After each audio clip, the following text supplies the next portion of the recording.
घेरा था, गोल गोल के खुद ही उनके यानी बकौल कि गोल के पिला दो, वो गोल के पिलाया जा रहा था। वो सारा झूठ, वो सारा फ्रॉड बयानियाँ और वो सारे इल्ज़ामात जो हैं वो कल आवाम की नज़र में जो है वो बिल्कुल रद्द हो गए और लोगों को सही मानों में पता चला कि हकीकत क्या है। मैं समझता हूँ कि फ़ौज का अदारा जो जिस अदारे में ये शहीद हैं, गाज़ी हैं, उनकी फैमिलीज़ भी हैं। जब इस तरह की आप दुश्नाम तराज़ी करते हैं तो उन लोगों के ऊपर क्या बीतती है जिन्होंने अपने प्यारे खो दिए और वो फिर उनकी जो है वो क्या हालत होती है। तो ऐसी सूरत हाल में मैं समझता हूँ कि अदारे ने न सिर्फ कल एक अच्छा इक़दाम किया है बल्कि उन्हें जब भी ज़रूरत पड़े उन्हें इस किस्म की आगाही जो है आवाम को देते रहना चाहिए। साहब ये बताइए, आज इमरान खान लॉन्ग मार्च लेके रवाना होने लगे हैं, ये बताएं कि दारुल हुकूमत इस्लामाबाद में उन्हें जगह दी जाएगी बैठने के लिए या उन्हें दाखिल ही नहीं होने दिया जाएगा? अभी थोड़ी देर पहले आपने बाहर से खिताब में कहा कि अपोजिशन और हुकूमत को एक दूसरे को बर्दाश्त करना चाहिए, कोई बातचीत करेंगे या रास्ते बंद करेंगे? नहीं, देखें, एहतजाज और इस्लामाबाद में एहतजाज से मुतल्लक सुप्रीम कोर्ट का भी एक फ़ैसला मौजूद है और एक इस्लामाबाद हाई कोर्ट का फ़ैसला जो चीफ़ जस्टिस अतल मिनल्ला साहब का तहरीर करदा है, उसमें तमाम चीज़ें जो है वो तय हो चुकी हैं। अगर उस तरीक़ाकार के मुताबिक और कानून के मुताबिक पुरअमन एहतजाज के लिए वो आएंगे तो हम वो तमाम ज़िम्मेदारियाँ पूरी करेंगे जो ज़िम्मेदारियाँ अदालत ने हमारे ज़िम्मे लगाई हैं। तो और उनको वो जो मुख्तस जगह हैं, जो मुतय्यन जगह हैं जहाँ पे अदालत ने जिनको मुकर्रर किया हुआ है, वहाँ पे उनको पूरी सिक्योरिटी भी देंगे और उनको जो है वो वहाँ पे एहतजाज का जो है वो मौका देंगे।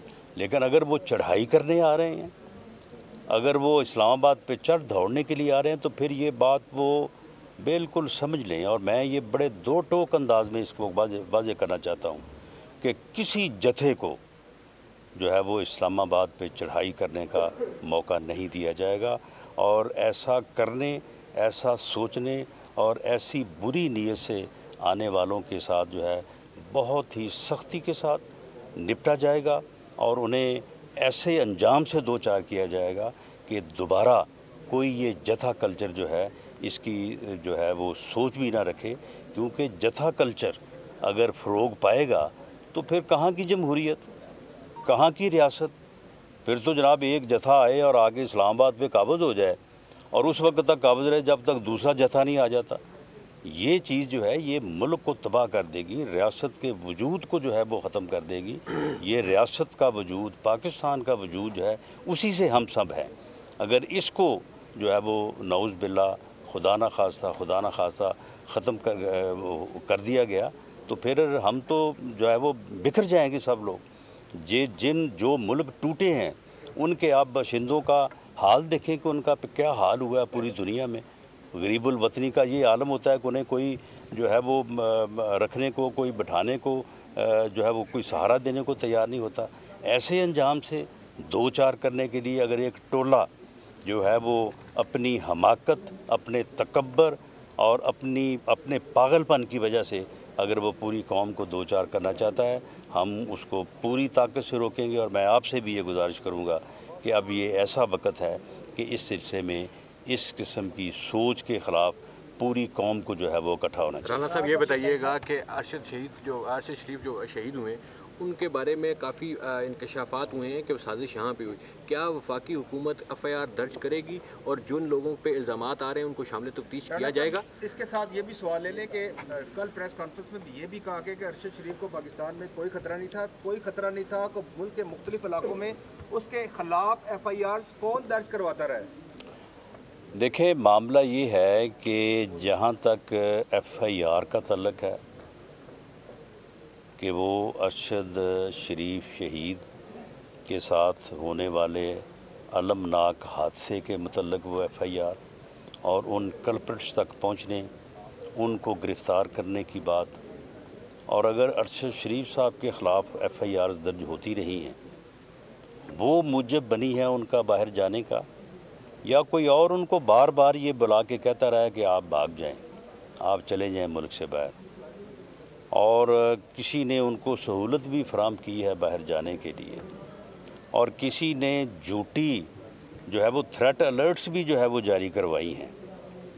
तो ये सारे मामला जो हैं वो वफाकी हुकूमत जो है वो इंक्वायरी कमीशन के सुपुर्द कर चुकी है।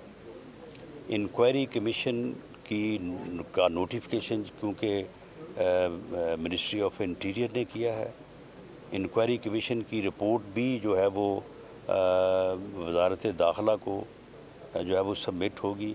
हम ही फिर उस रिपोर्ट को जो है वो वज़ीर आज़म की खिदमत में और कैबिनेट की खिदमत में पेश करेंगे। इसलिए मेरा मनसब या मेरी पोजीशन अब ये नहीं है कि मैं उस कमीशन की सिफारिशात या उसकी रिपोर्ट से पहले अपने तौर पे जो है वो प्रीएम्प्ट करूं या अपने तौर में कोई जजमेंट पास करूं। एफआईआर के बारे में बताएं राणा साहब, एफआईआर जो दर्ज हुई है वो किसने करवाई है?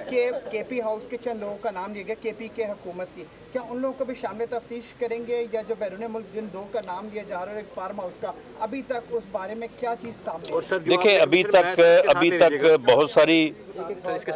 तक बहुत सारी चीज़ें सामने आ गई हैं, लेकिन उन चीज़ों को इस तरह से मैं डिस्क्लोज़ नहीं कर सकता, नंबर एक। और नंबर दो ये है कि ये सारी चीज़ें जो हैं ये इंक्वायरी कमीशन को हम पूरी तरह से बाइख्तियार कर रहे हैं, वो जिसको चाहें अब शामिल तफ्तीश जो है वो कर सकते हैं। जो एफआईआर दर्ज करवाता रहा है अरशद शरीफ के खिलाफ, उनके खिलाफ क्या कार्रवाई करें? तो ये इंक्वायरी कमीशन जो है वो उनकी निशानदेही करेगा और कार्रवाई का भी जो है वो फैसला करेगा।